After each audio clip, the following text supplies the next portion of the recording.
दोस्तों, इंसान जैसा कर्म करता है वैसा ही फल प्राप्त होता है। आपने यह तो सुना ही होगा, जैसी करनी वैसी भरनी। मित्रों, जो जैसा कर्म करता है उसको वैसा ही फल प्राप्त होता है। जिस व्यक्ति की जिस तरह की सोच होती है उसी के अनुसार उसके कर्म होते हैं, और जैसा उसका कर्म होता है उसे वैसा ही फल मिलता है। दोस्तों, यह कहानी बहुत ही ज्ञानवर्धक है। इसको सुनने के बाद मनुष्य को कर्मों का फल कैसे मिलता है पता चल जाएगा। नमस्कार दोस्तों, एक गुरु का आश्रम था। एक बार जब वह गुरु अपने शिष्य को उपदेश दे रहे थे, तब उसके आनंद नाम के शिष्य ने पूछा कि गुरुदेव, कर्मों का फल कैसे मिलता है और जरा समझाइए। तब गुरुदेव आनंद से कहते हैं, भंते, हमने अपने जीवन में जो कुछ भी पाया, जो कुछ भी खोया, वह इसी दुनिया का था और वह यहीं पर रह जाएगा। हमारे साथ कुछ भी नहीं जाएगा। हम खाली आए थे, हम बिल्कुल खाली जाएंगे। और जो लोग अपने मन से बिल्कुल खाली होकर जाते हैं, वास्तव में उनके अंदर ज्ञान का दीप जल जाता है।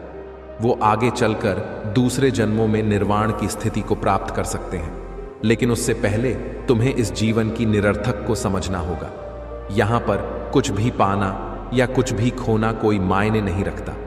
हर इंसान को बचपन के दिन प्रिय क्यों होते हैं? क्योंकि उस समय उसे कोई भी चिंता ही नहीं रहती। वह आजाद होता है, उसके मन में कोई लालसा नहीं होती। जिस काम में भी लग जाता है उसी में मग्न हो जाता है। लेकिन जैसे जैसे इंसान की आयु बढ़ने लगती है, वैसे वैसे उसकी इच्छाएं, उसकी कामनाएं दिन ब दिन बढ़ती जाती हैं। और इसीलिए अक्सर इंसान भविष्य की तैयारी में लगा रहता है या फिर अतीत के बारे में सोचता रहता है और वह वर्तमान में जीना भूल जाता है। वहीं अगर हम किसी छोटे बच्चे को देखें तो उसके लिए कोई भविष्य या कोई अतीत नहीं होता। उसके लिए तो बस वर्तमान होता है, और इसीलिए वह वर्तमान में पूरा आनंदित होकर रहता है।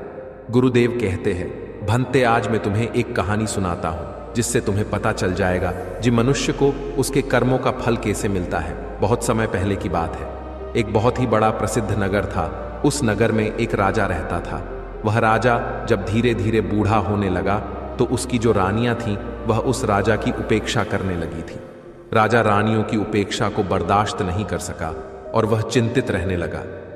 एक दिन उसने अपने वैद्य को बुलवाया और उस वैद्य से कहा कि हे वैद्य राज, क्या आप कोई इस तरह की दवाई को तैयार कर सकते हैं जो मेरी खोई हुई जवानी को वापस कर सके। उस वैद्य ने सोचा कि यह राजा तो बड़ा ही मूर्ख है। यह फिर से जवान होना चाहता है। यह जानता है कि इस संसार में व्यक्ति यदि एक बार बूढ़ा हो गया तो दोबारा वह जवान नहीं हो सकता है। और यह मुझसे कह रहा है कि मुझे ऐसी दवाई तैयार करके दो जिससे मेरी खोई हुई जवानी वापस आ जाए। यह राजा जब इतना मूर्ख है तो इससे धन निकलवाना कोई बुरी बात नहीं है। इसीलिए मैं कोई ऐसी तरकीब लगाता हूं जिससे यह राजा मेरी ही चाल में फंस जाए। उस वैद्य के मन में राजा के प्रति जो भावना थी वह अच्छी नहीं थी। वह उससे धन लेना चाहता था और उस राजा की मूर्खता पर वह उसका राज्य पाठ भी हड़प करना चाहता था। उस वैद्य ने कहा कि राजन, दवा तो मैं तैयार कर सकता हूं और उस दवा से मैं जानता हूं कि आपको पूरी तरह से लाभ भी होगा। लेकिन इसके लिए मेरे द्वारा जो भी बातें हैं वह आपको स्वीकार करनी होगी और उसका आपको पालन भी करना होगा। राजा ने पूछा कि कौन सी बातें हैं? उस वैद्य ने कहा कि इसके लिए आपको करीब 8 महीने तक तहखाने में रहना होगा। राजा ने कहा कि किस लिए? वैद्य ने कहा कि यह दवा तभी अपना प्रभाव डाल पाएगी जहां पर सूर्य की किरण न पहुंच सके। तहखाना ऐसी जगह है जहां पर सूर्य की किरण नहीं पहुंच सकेगी और यह दवा तभी अपना प्रभाव कर पाएगी। वैद्य ने कहा कि आपको यदि जवान होना है, आप बुढ़ापे से छुटकारा पाना चाहते हैं, तो यह त्याग आपको करना होगा। वैद्य की बात सुनकर राजा ने कहा कि ठीक है वैद्य राज, मैं तहखाना बनवाने का आदेश देता हूं। जब तक तहखाना तैयार होता है तब तक आप मेरे लिए दवाओं को तैयार कर दीजिए। राजा की बात को सुनकर वैद्य कहने लगा कि हे राजन, तहखाना तो आप तैयार करवाएंगे, लेकिन मेरी एक शर्त और भी है, वह भी आपको माननी होगी। उस तहखाने में आपको अकेले रहना होगा और आपके सेवक जो भी आप तक दवा और भोजन पहुंचाएंगे वह केवल तहखाने के दरवाजे पर ही रख करके वापस चले आएंगे। यदि आपको यह सारी चीजें मंजूर हो तो मैं दवा को तैयार करूं। राजा उस वैद्य की बात को सुनकर कि पूरी तरह से तैयार हो गया और मन ही मन राजा खुश हो रहा था कि मेरी जो खोई हुई जवानी है वह वापस आ जाएगी। और वैद्य मन में यह सोच रहा था कि यह राजा इतना मूर्ख है, मैं इससे काफी धन लूट लूंगा और इसके बाद इसके राज्य पर मेरा ही शासन हो जाएगा, क्योंकि राजा जब मेरे कहने के अनुसार तहखाने में चला जाएगा तो राज्य का जो भी कार्य है वह मेरे हिसाब से चलेगा। यही सोचकर उस वैद्य ने राजा को तहखाने में पहुंचा दिया और उसका उपचार करने का वह ढोंग करने लगा। उसने राजा से कहा कि हे राजन, अब कुछ ही दिनों के बाद आपका बूढ़ापा दूर होने वाला है और आपके स्वास्थ्य पर बहुत बड़ा प्रभाव पड़ने वाला है। अभी तक जो यह खाल आपकी लटकी हुई है, जो चेहरे पर आपकी झुर्रियां हैं, यह सब जाने लगेंगी और आपका शरीर बहुत ही बलशाली और एक जवान इंसान की तरह हो जाएगा। आपकी रानियां जब आपको देखेंगी तो एकाएक देख करके वह पहचान भी नहीं पाएंगी। इस तरह से परिवर्तन आपके शरीर में होगा। वह वैद्य अपनी इस तरह से चालाकी दिखा रहा था कि मानो वह स्वयं ही भगवान हो। उस वैद्य की बात को सुनकर राजा बड़ा प्रसन्न हुआ और कहने लगा कि हे वैद्यराज, हम तो यही चाहते हैं। यदि मेरी खोई हुई जवानी फिर से वापस हो जाए तो मैं तुम्हें मुंह मांगा इनाम दूंगा और इतना धन दूंगा कि तुम्हारी आने वाली पीढ़ियां भी मालामाल हो जाएंगी। एक तरफ तो वह वैद्य राजा को जवान बनाने का ढोंग करता रहा और दूसरी तरफ जंगल के रास्ते से एक सुरंग को खुदवा करके उस तहखाने से मिलवा दिया। इसके बाद वह किसी ऐसे व्यक्ति की तलाश करने लगा जो राजा का बिल्कुल हमशक्ल हो, जिसकी शक्ल राजा से मिलती जुलती हो, लेकिन वह व्यक्ति जवान होना चाहिए। एक दिन वैद्य जब जंगल के रास्ते से होकर जा रहा था, तभी देखा कि नदी के तट पर स्नान करता हुआ एक व्यक्ति वैसा ही दिखाई दिया जैसा वह चाहता था, जिसकी शक्ल सूरत बिल्कुल उस राजा से मिल रही थी। वह जो वैद्य था वह उस व्यक्ति के पास पहुंचा और कहने लगा कि हे नौजवान, लगता है कि इस नगर में पहली बार आए हो और तुम कहां के रहने वाले हो। उस व्यक्ति ने कहा कि श्रीमान जी, आपने बिल्कुल ठीक पहचाना है, मैं इस नगर में पहली बार आया हूं, लेकिन आप मुझसे यह सब क्यों पूछ रहे हो। वैद्य ने कहा कि मैं आपसे इसलिए पूछ रहा हूं कि तुम मुझको अपना मित्र समझ लो। अगर तुम मेरा कहना मानोगे और मेरे काम के लिए तुम तैयार हो जाओगे तो मैं तुम्हें इस नगर का राजा बना सकता हूं। वैद्य की बात को सुनकर वह जो युवक था वह आश्चर्यचकित हो गया। वह कहने लगा कि आप कैसी बातें कर रहे हो, क्या आपका दिमाग सही नहीं है। उस वैद्य ने कहा कि नहीं, मेरा दिमाग पूरी तरह से सही है और मैं इस राज्य का वैद्य हूं। मेरा राजा पर बहुत बड़ा प्रभाव है, मैं जो चाहता हूं वही कर सकता हूं। उस व्यक्ति ने कहा कि यह तो बड़ी खुशी की बात है, जब आप इतने प्रभावशाली व्यक्ति हैं तो आप मुझे राजा बना सकते हैं, लेकिन राजा बनने के लिए मुझे क्या करना होगा। वैद्य ने कहा कि सिर्फ कुछ दिनों के लिए तुम्हें मेरे द्वारा बताया गए एक तहखाने में रहना होगा, लेकिन जैसे ही तुम तहखाने से जब बाहर आओगे तो सीधे राज सिंहासन पर जाकर के बैठ जाओगे और तुम इस राज्य के राजा बन जाओगे। वैद्य की बात को सुनकर कि वह व्यक्ति कहने लगा, लेकिन ऐसे कैसे में राजमहल में जाकर सीधा राजा के सिंहासन पर बैठ जाऊं, मुझे तो यहां कोई जानता भी नहीं है। अगर किसी ने मुझे इस गुस्ताखी के लिए पहचान लिया और जेल के सलाखों में कैद कर दिया तो कौन मुझे बाहर निकालेगा। वह युवक थोड़ी देर के लिए तो डर गया था, लेकिन वैद्य ने जैसे तैसे उस व्यक्ति को इस काम के लिए मना लिया और कहा कि तुम बस मेरा कहना मानोगे तो कुछ ही समय में इस राज्य का राजा बन जाओगे। उस व्यक्ति ने कहा कि मुझे आपका यह प्रस्ताव स्वीकार है, बता दीजिए मुझे कितने दिनों तक इंतजार करना पड़ेगा। उस वैद्य ने कहा कि तुम्हें कुछ ही महीनों के लिए तहखाने में रहना होगा, इसके बाद तुम्हारा इंतजार खत्म हो जाएगा। बहुत कम समय में ही तुम्हारा इंतजार खत्म हो जाएगा, ज्यादा से ज्यादा 1-2 महीनों तक तुम्हें तहखाने में रहना होगा। इसके बाद मेरी जो भी योजना है उसी के अनुसार मैं अपना काम करूंगा। उस व्यक्ति ने कहा कि ठीक है, पास ही में एक गांव पड़ता है, उसी गांव के बाहर एक झोपड़ी है, वहीं पर मैं ठहरा हूं। यदि आप चाहे तो किसी भी युवक को या खुद आकर के मुझे वहां से बुलवा सकते हैं। उस वैद्य ने कहा ठीक है। फिर वह वैद्य वहां से वापस आया और अपनी योजना को तेज कर दिया।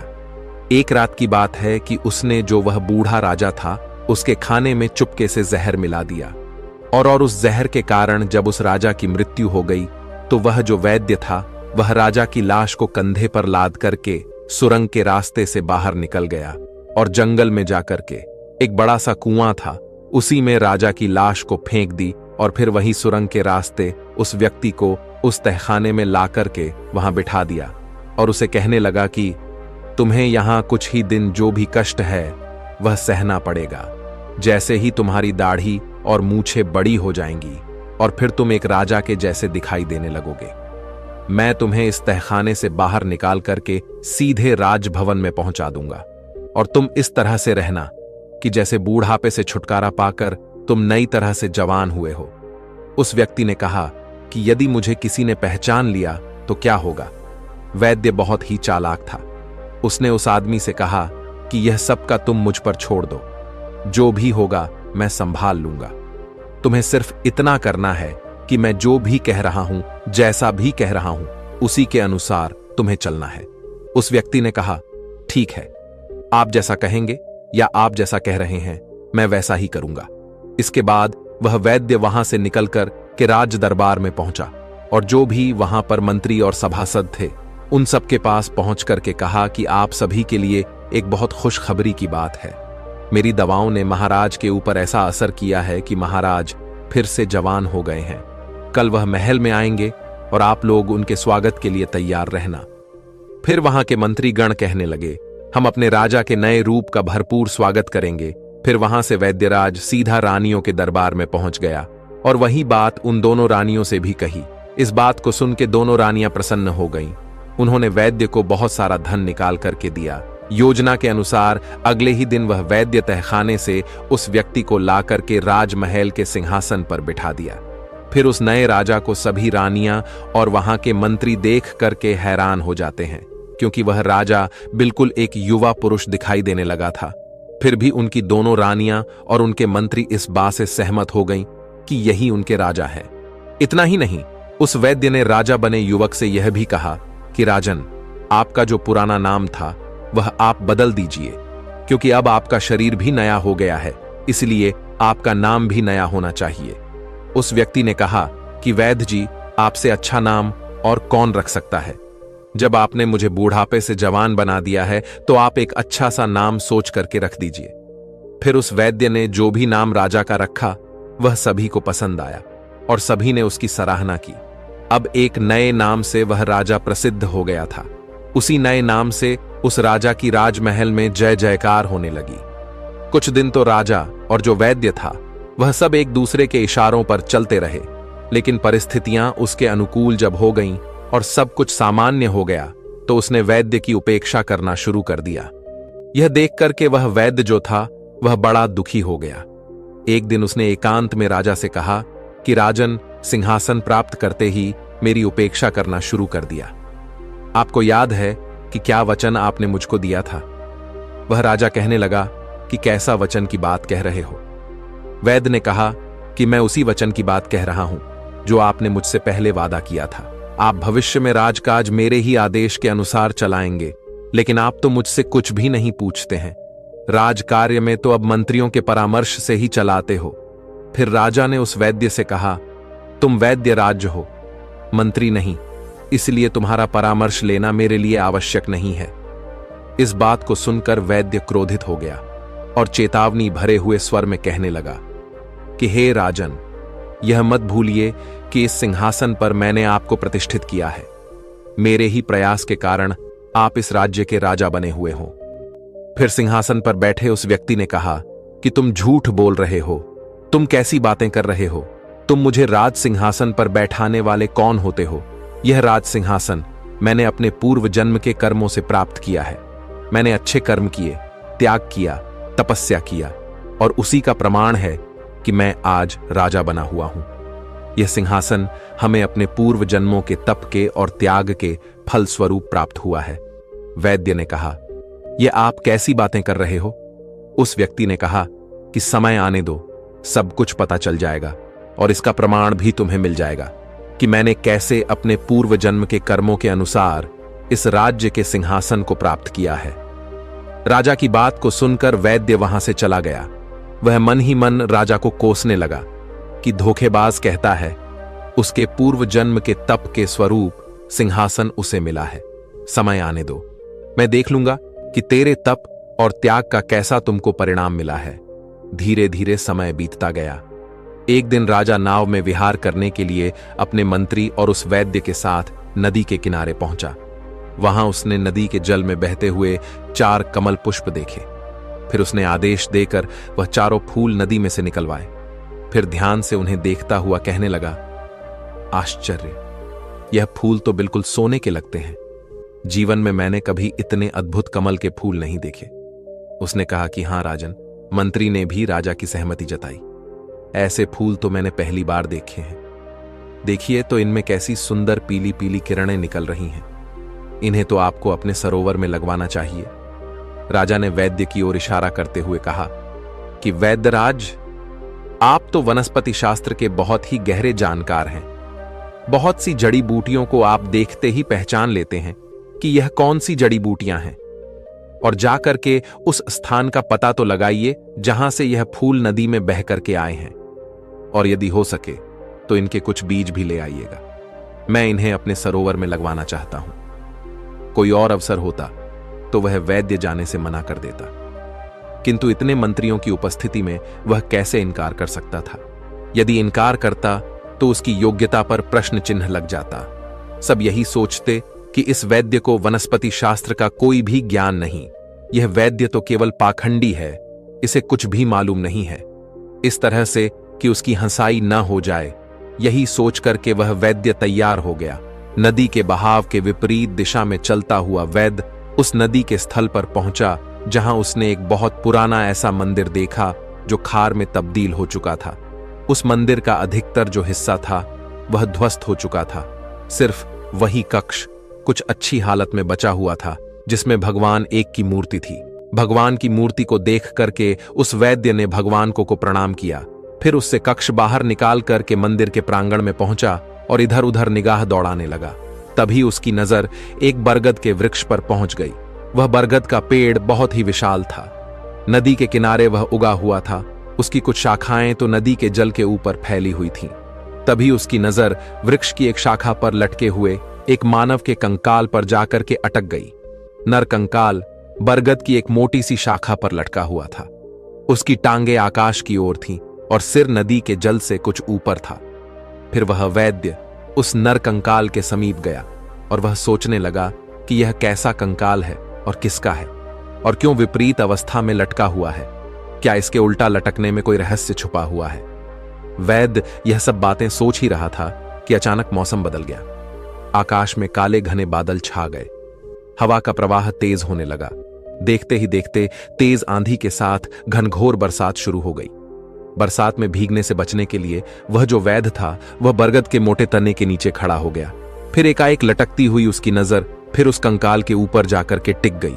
बरसात की बूंदें जब उस कंकाल को भिगो रही थीं और तब उस कंकाल को स्पर्श करके वर्षा का जो जल था वह नदी में नीचे गिरता तो उससे स्वर्ण कमल पैदा हो जाते थे। यह देख करके वह वैद्य आश्चर्य में था। बारिश जब बंद हुई तो वह वैद्य लटकते हुए कंकाल को छूने का प्रयास किया। तभी अचानक नर कंकाल शाखा से अलग होकर के नदी के जल में जाकर के गिर गया और गहरे जल में जाकर के वह वहीं विलीन हो गया। वैद्य जब वापस लौटा तो आकर के उसने जो भी बात उसके साथ जो भी घटना हुई थी वह सब कुछ आकर के उस राजा को बता दी। सुनकर के राजा के चेहरे पर मुस्कान आ गई। उसने वैद्य से कहा कि वैद्यराज, जिस नर कंकाल को तुम देख करके आ रहे हो वह पूर्व जन्म में मेरा ही शरीर था। मैंने अपने पूर्व जन्म में उस बरगद के वृक्ष पर उल्टा लटक करके वर्षों तक भगवान की तपस्या करता रहा। मैं एक योगी था। तपस्या के दौरान ही मेरी मृत्यु हो गई थी। वर्षों तक उल्टा लटके रहने के कारण मेरा शरीर सूख गया था और मेरा शरीर नर कंकाल में तब्दील हो चुका था, और अब तो वह नर कंकाल भी शेष नहीं रहा। अच्छा हुआ जो मेरे पूर्व शरीर को मुक्ति मिल गई। राजा की इन बातों को सुनकर उस वैद्य ने कहा, पर मेरी एक शिकायत अब भी है। आपसे मेरे प्रयासों से आप राजा बने और आप अभी भी मेरी उपेक्षा कर रहे हो। उस राजा ने कहा कि हे वैद्य राज, यही तो तुम्हारा भ्रम है। मैंने तुम्हें बताया तो है कि राज्य पद मुझे मेरे पूर्व के जन्म के कर्मों के फल के कारण मिला है। उस वैद्य ने कहा कि तो मेरे प्रयास का कोई मतलब नहीं है। राजा कहने लगा कि तुमने जितने काम किए सब अपने स्वार्थ के कारण ही किए हैं। मैं तो तुम्हारी कुछ बातों को भी जानता हूं, जिनके कारण मैं तुम्हें सूली पर भी चढ़ा सकता हूं, लेकिन मैं ऐसा नहीं करूंगा, क्योंकि तुमने मेरे साथ जो भी किया है और किसी के साथ जो भी किया है, उसका फल तो तुम्हें ईश्वर देगा। यह सुनकर के वैद्य जो था वह भय से कांपने लगा। राजा ने जब उसे कांपते हुए देखा तो वह कहने लगा कि डरने की कोई बात नहीं है। विश्वास रखो कि मैं तुम्हें सूली पर लटकाने का आदेश नहीं दूंगा, क्योंकि मैं जानता हूं जन्म मरण हानि लाभ यह सब कुछ भगवान की इच्छा से ही होता है।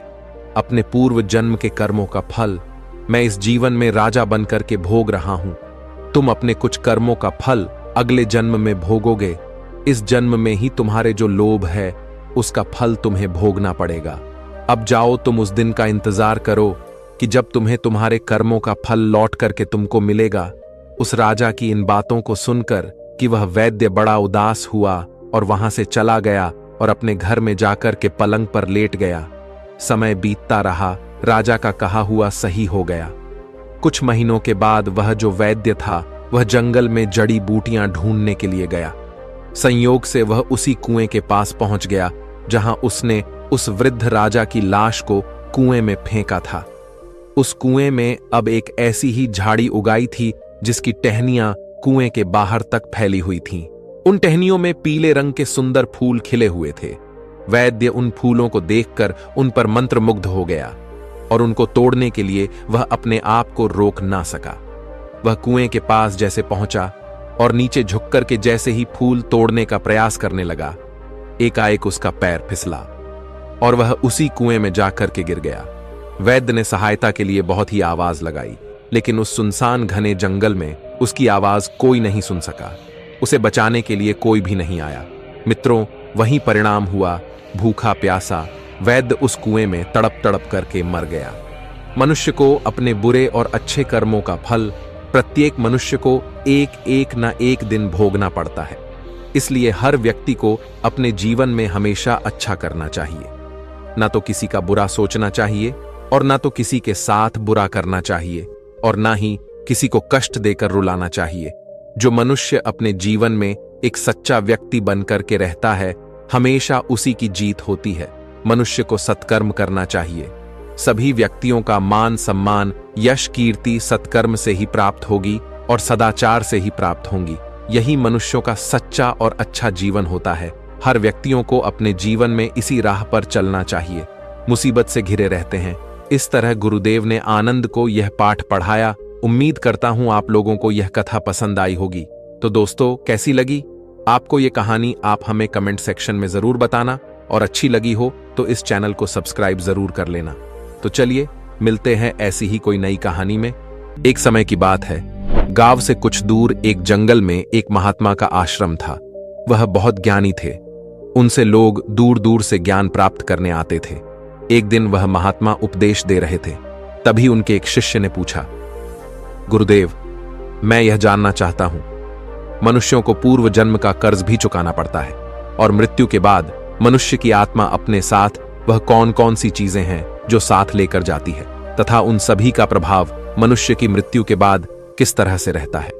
महात्मा ने कहा, भंते, आज आपने जो प्रश्न किए हैं वह समस्त मानव जाति के कल्याण हेतु अत्यंत महत्वपूर्ण है। यह सत्य है कि मनुष्य को अपने पूर्व जन्म का कर्ज अवश्य ही चुकाना पड़ता है और मृत्यु के बाद भी कुछ ऐसी चीजें हैं जो आत्मा के साथ में ही रहती है और उनका प्रभाव मनुष्य के दूसरे जन्म पर भी पड़ता है। तब शिष्य ने पूछा, गुरुदेव, वह कौन सा कर्ज होता है जो अगले जन्म में भी चुकाना पड़ता है और वह कौन सी चीजें हैं जो अगले जन्म में भी प्रभाव डालती है? फिर महात्मा ने कहा, आज मैं आपको इसी विषय में एक कथा सुनाता हूं।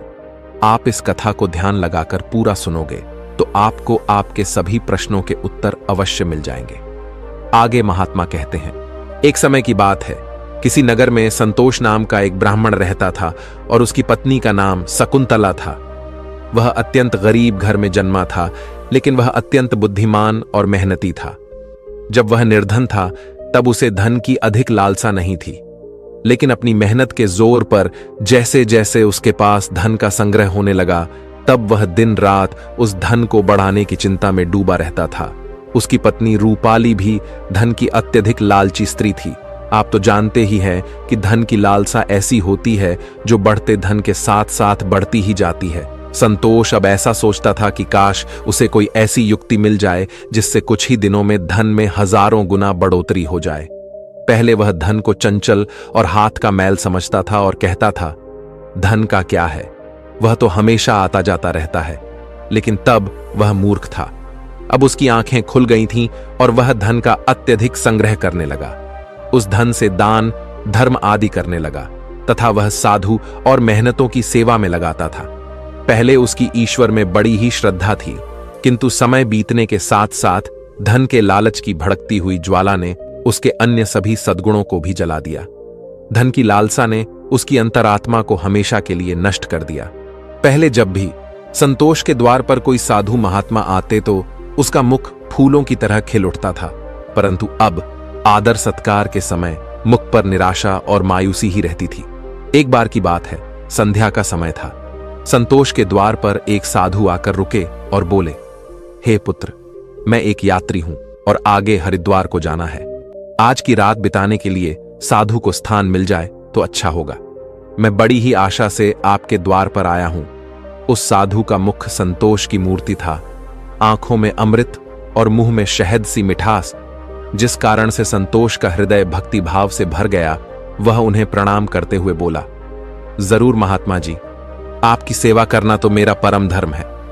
तब वे साधु मुस्कुराते हुए कहते हैं, बेटा, आजकल के समय में तुम्हारे जैसे भक्ति भाव वाले पुरुष बड़ी मुश्किल से ही मिलते हैं। इस संसार से धर्म का भाव ही जैसे उठ गया है।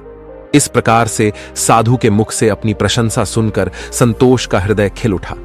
उसको ऐसा प्रतीत हुआ मानो उसे स्वर्ग में ही स्थान मिल गया हो।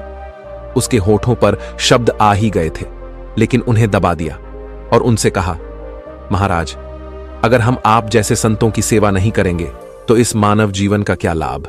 ऐसा कहते हुए संतोष उन महात्मा को अपने घर के अंदर ले गया। जब उन्होंने घर में प्रवेश किया तब संतोष ने उनके स्वागत सत्कार में कोई कमी नहीं छोड़ी। खाने के लिए स्वादिष्ट भोजन बनवाया, नाना प्रकार की मिठाई बनवाई। उसके बाद दाल और सब्जियों में इतना घी डाला जैसे नदी की धारा में जल बहता है। भले ही संतोष उन महात्मा को इतने पौष्टिक आहार देने के पक्ष में नहीं था, लेकिन महात्मा की बातों में कुछ ऐसी शक्तियां थीं कि उसके वर्षों पुराने विचार चंद पलों में बदल गए। जैसे सूखी धरती पर एक दिन की बारिश से हरियाली छा जाती है। इस भक्ति भाव से महात्मा का दिल खुश हो गया। रात भर बातें होती रही, ज्ञान और भक्ति की चर्चाएं चलती रहीं। अंत में संतोष ने पूछा कि महात्मा जी, आप साधु कैसे बने? साधु ने हंसकर उत्तर दिया, बेटा, बुढ़ापा आ गया है, अब क्या सारी उम्र गृहस्थी में ही फंसा रहूंगा। कुछ हरि भजन भी तो करना चाहिए। ईश्वर कृपा से बहुत धन कमाया है। मेरे 3 पुत्र हैं और एक कन्या भी है। अब सारी धन दौलत उन्हें बांट दी है और अब तीर्थ यात्रा को जा रहा हूं। फिर कुछ समय के पश्चात संतोष ने साधु की तरफ देखा और पूछा, तो क्या आपने अपना सब कुछ बच्चों को दे दिया या अपने पास भी कुछ रखा है? तभी साधु ने उत्तर दिया, बेटा, मेरे हाथ में जो यह लाठी देख रहे हो, यह अंदर से खोखली है। इसमें मैंने 400 स्वर्ण मुद्राएं डाल रखी हैं। यात्रा में कभी कभी धन की आवश्यकता भी पड़ जाती है। यह कहते कहते साधु को नींद लग गई, लेकिन संतोष की आंखें जाग रही थीं। ये सारी बातें उसकी पत्नी रूपाली ने भी सुनी ली थीं। अब रात्रि का पहला पहर बीत गया था। वह बार बार महात्मा की लाठी को देख रहा था और मन ही मन कुछ सोच रहा था। अब उसके अंदर लोभ लालच की माया का संचार हुआ, किंतु उसकी अंतर आत्मा इस घृणित कार्य को करने से रोक रही थी। लेकिन वही मन की दुरात्मा स्वर्ण मुद्राएं पाने की जिद पर अड़ गई। कुछ समय तक इस संघर्ष में ही उसके मन का बुरा हाल हो चुका था कि तभी उसकी पत्नी उसके पास आकर बैठ जाती है और कहती है, स्वामी, आप किस गहरी चिंता में डूबे हैं? क्या आप भी वही कुटिल मंशा से सोच रहे हैं जो मैं सोच रही हूं? इस महात्मा ने तो अपनी खूब सेवा करवा ली है, अब इन्हें कुछ तो हर्जाना भरना पड़ेगा। तब संतोष कहता है, शकुंतला, मेरे मन में बड़ी ही दुविधा हो रही है। हमारा कर्तव्य है कि अतिथि की सेवा करें, किंतु अगर हम इनके धन को चुराते हैं तो पाप होगा। शायद हमें ऐसा नहीं करना चाहिए। तब उसकी पत्नी कहती है, अजी, आप कैसे फिजूल की बातें कर रहे हो? इस महात्मा की उम्र ढल चुकी है और क्या पता कब यह लुढ़क जाए। वैसे भी अब यह अनाथ हैं और अपना अंतिम समय बिताने के लिए हरिद्वार जा रहे हैं। आप अपने मन को मत रोको और इन स्वर्ण मुद्राओं को ले लो। मुझे लगता है ईश्वर भी यही चाहते हैं। इसी कारण से यह महात्मा यहां पधारे हैं और जो बात सबसे गुप्त रखनी चाहिए उसे ही आपको बता दी है। तब संतोष कहता है, ठीक है। अंततः लोभ ने धर्म को हरा दिया। संतोष ने लाठी उठाई पर उसके हाथ पैर कांप रहे थे। उसकी अंतरात्मा ने एक बार फिर से बड़बड़ाना शुरू किया, लेकिन लोभ के दृढ़ हाथों ने उसे दबा दिया। तभी संतोष और शकुंतला ने लाठी खोली और उसमें से स्वर्ण मोहरों को निकाल लिया और उनकी जगह सामान्य लोहे के सिक्के भर दिए। अगले दिन सुबह महात्मा संतोष और उसकी पत्नी की विनम्रता पूर्वक आज्ञा लेकर स्नान आदि करके अपनी अगली यात्रा के लिए तैयार हो गए। किंतु अभी भी संतोष का दिल धड़क रहा था। उसे डर था कि कहीं साधु को शक ना हो जाए। इस ख्याल से उसका चेहरा पीला पड़ता जा रहा था, लेकिन महात्मा को इस बात की कोई खबर ही नहीं थी। वह तो हंसते हुए बातें कर रहे थे और रात की मेहमान नवाजी के लिए बार बार धन्यवाद दे रहे थे। अपितु जाते समय संतोष ने कहा, महात्मा जी, मेरे यहां संतान नहीं है। कृपया भगवान से प्रार्थना करें कि उनके जैसी ही हमारे यहां संतान हो जाए। वैसे तो हम पापी हैं, हमारी प्रार्थना ओए का कोई असर नहीं हो सकता, किंतु आप तो महात्मा हैं, भगवान आपकी बात जरूर सुनेंगे। तभी मंद मुस्कान के साथ महात्मा ने उत्तर दिया, सुनेंगे या नहीं यह तो वही जाने, लेकिन मैं तुम्हें आशीर्वाद देता हूं कि भगवान तुम्हें संतान दे। इतना कहकर वे महात्मा वहां से चले गए। अब जैसे संतोष के सिर से एक बड़ा बोझ हट गया था।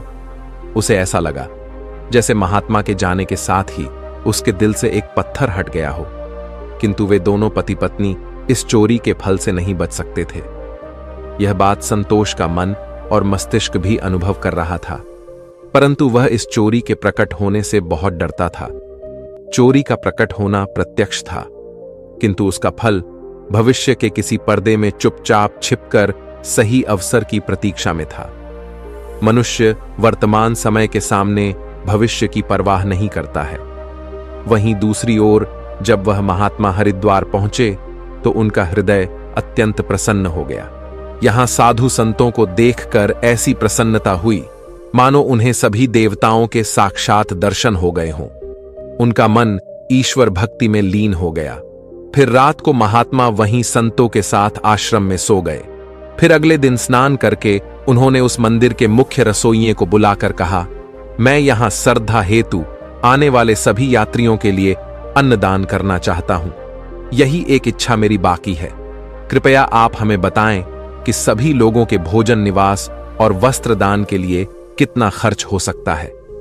तभी उस व्यक्ति ने कुछ हिसाब करते हुए बताया कि महाराज, अन्नदान, निवास और वस्त्र दान और अन्य सभी प्रकार के कार्यों के लिए कुल 300 स्वर्ण मुद्राएं लग सकती हैं तथा 20-30 से कम अधिक लग सकती हैं। क्या आपके पास इतना ज्यादा और पर्याप्त धन है? महात्मा ने कहा, ठीक है, मैं इसका प्रबंध करता हूं। महात्मा ने कहा, आप बस कल के सभी कार्यक्रमों का आयोजन करो। कहकर वे गंगा स्नान के लिए चले गए।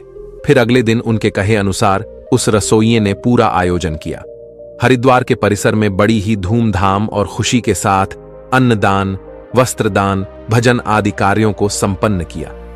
वहां मौजूद सभी लोग देखकर खुशी से कहने लगे, महात्मा स्वयं गरीब होकर कितने उदार हैं और जिनके पास धन की कोई कमी नहीं होती। वे व्यर्थ के दिखावे में लुटा देते हैं, परंतु धर्म की राह पर एक कौड़ी भी खर्च नहीं करते। यह एक नेक दिल मनुष्य है जिसने अपना धर्म समझा और धर्म के सामने धन का मोह नहीं देखा। अपनी प्रशंसा सुनकर महात्मा की खुशी का कोई ठिकाना न रहा। उनका हृदय आनंद से प्रसन्न हो रहा था, किंतु दूसरी ओर उसका भाग्य रो रहा था। जब संध्या हुई, महात्मा ने अपने कमरे का दरवाजा बंद किया और लाठी को खोलकर देखा तो लाठी के अंदर लोहे के सिक्कों को देखकर उसका हृदय कांप गया। उसे ऐसा प्रतीत हुआ मानो वह कोई भयानक स्वप्न देख रहे हों। उसे अपनी आंखों पर यकीन नहीं हो रहा था। वह चाहते थे कि यह स्वप्न जल्द से जल्द टूट जाए, पर यह कोई ऐसा स्वप्न नहीं था जिससे नींद खुल जाए। उसने बार बार अपनी आंख मलमल कर देखा, पर सिक्के वहीं थे, लोहे के। अब उस महात्मा को थोड़ी ही देर में रसोइये को हिसाब करके उनका धन लौटाना था। उसने सोचा, अब क्या होगा। अपमान की छवि उसकी आंखों के सामने खींच गई। वह कहने लगा, हे प्रभु, आप मुझे क्षमा करें। महात्मा कांपते हुए खड़े हो गए। उन्हें अपमान का ख्याल अपमान से भी ज्यादा डरावना लग रहा था। अब उनमें इसे सहन करने की शक्ति नहीं थी।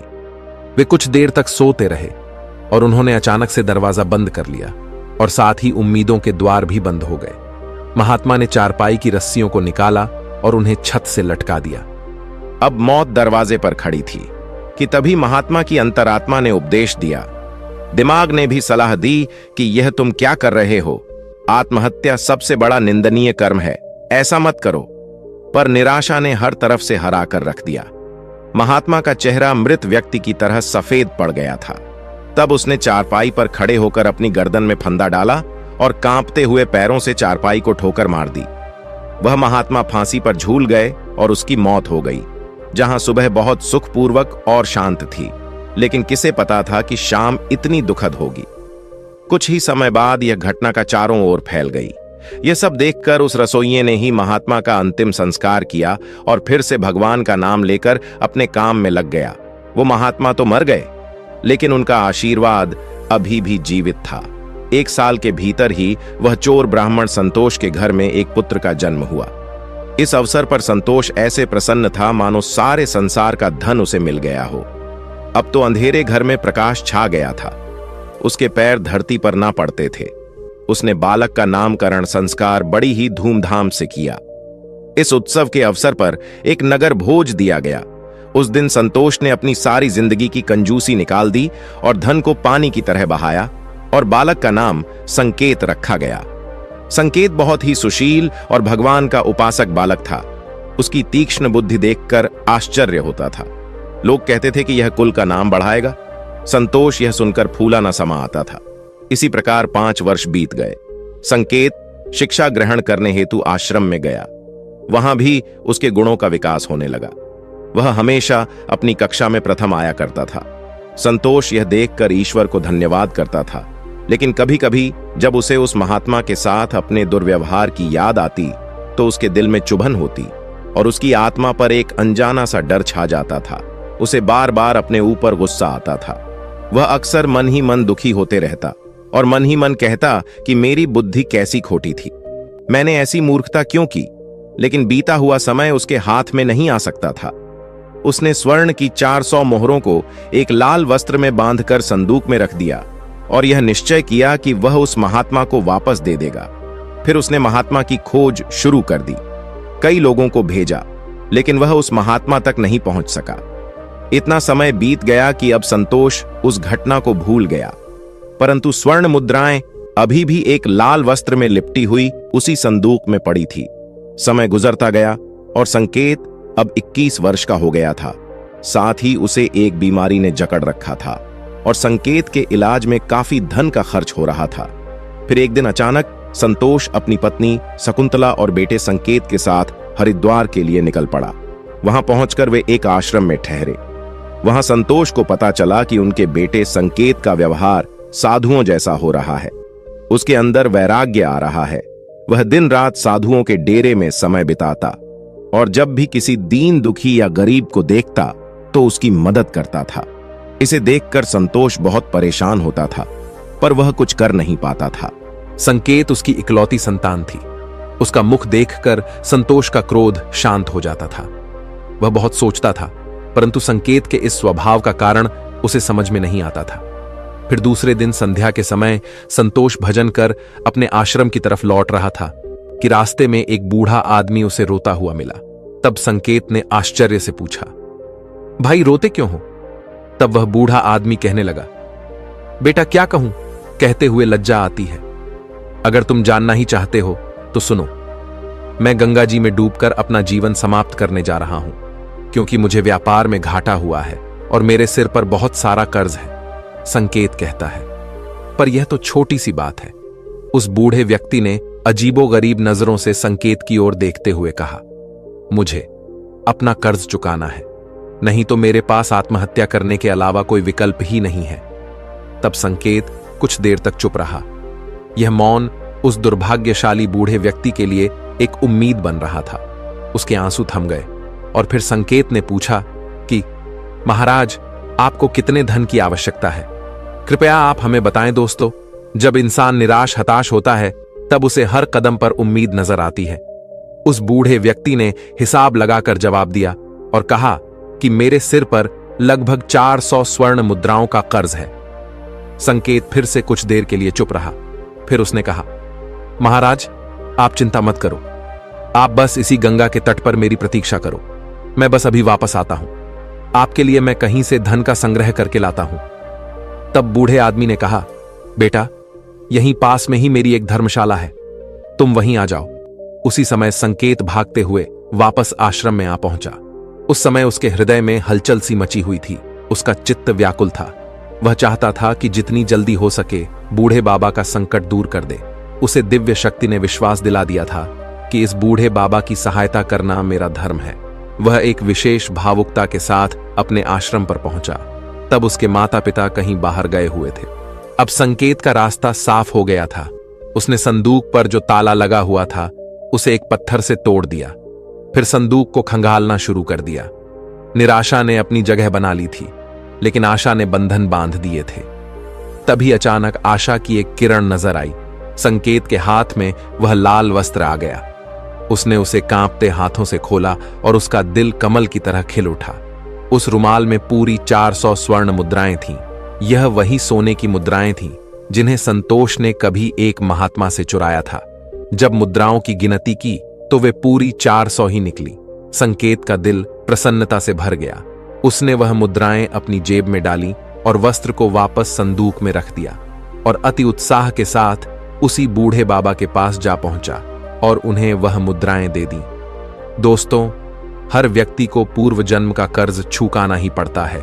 यह बूढ़े बाबा वही रसोइये हैं जिन्होंने उस महात्मा का अन्नदान और भंडारे का आयोजन किया था, किंतु उनके आत्महत्या करने के कारण इनके ही धन की हानि हुई थी। और संकेत वही महात्मा है जो संतोष के घर में जन्म लेकर अपना कर्जा चुकाकर मुक्त हुआ है। दोस्तों, अब आगे सुनो। होनी को कुछ और ही मंजूर था। जब संकेत वापस लौटा तो उसके मन में एक अनोखी शांति थी, मानो कि उसका जन्म इसी कार्य को पूर्ण करने हेतु हुआ था।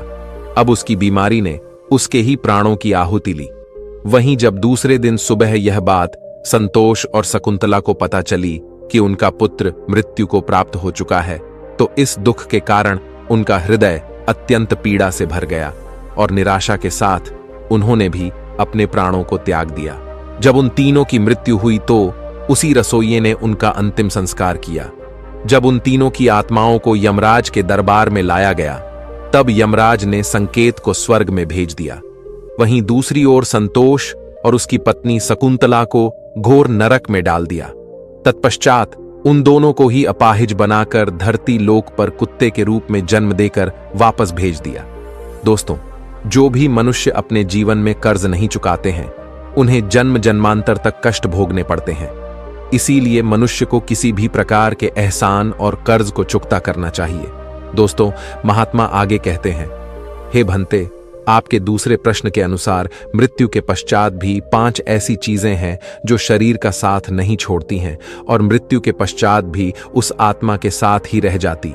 यानी मृत्यु के पश्चात जब आत्मा दूसरे शरीर में प्रवेश करती है तो यह चीजें आत्मा के साथ उस नए शरीर में प्रवेश कर जाती हैं।